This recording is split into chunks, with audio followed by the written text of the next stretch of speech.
আসসালামু আলাইকুম। আমি আজকে অবস্থান করছি ঝিনাইগাতি ফল হাটে। নিম্ন আয়ের মানুষ যারা, তাদের কি ফলের চাহিদা পূরণ হচ্ছে? আসসালামু আলাইকুম ভাই। এখন ফলের দাম কিরকম? ফলের দাম এখন বেশি। ইন্ডিয়ান মালগুলো আসতেছে না, তো এর জন্য মালের দাম বেশি। মালের দাম বেশি, কিছু অংশে কম, কিছুটা বেশি। কিছু অংশ কম। এই যে দেখতে পাচ্ছি এখন কমলাটার এখন রেট কত করে? আপনার 360 টাকা কেজি বিক্রি হতেছে। নিম্ন আর কি 340। নিম্ন আর কি 340। আবার এই যে সামনে আরেকটা আছে, এগুলো একটু দাম কম, 280 টাকা। এগুলো একটু দাম কম, 280 টাকা। 280 টাকা। আচ্ছা, এটা আছে মানে 3 ধরনের, তো এটা আছে আবার একটু দাম বেশি, 360 80 বেচতেছে। 360 80 এরকম করে বেচতেছে। তারপরে এই যে আঙ্গুর, এটা এটা কি আঙ্গুর? লাল আঙ্গুর, এটা হচ্ছে 160 টাকা পোয়া পর্যন্ত বিক্রি করতেছে।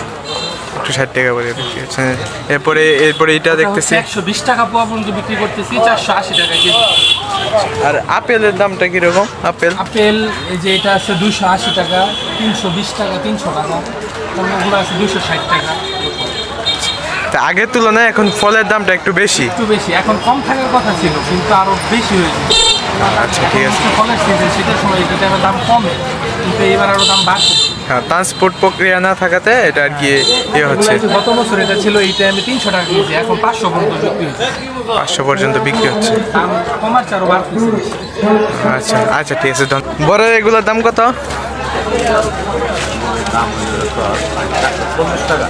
140 টাকা কেজি।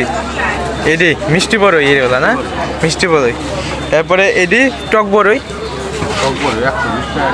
120 টাকা কেজি। আগে কিরকম? আগের ছেলে এখন কি নতুন ফল হিসেবে দাম একটু বেশি নাকি কম? কমছে। তারপরে কলার দাম?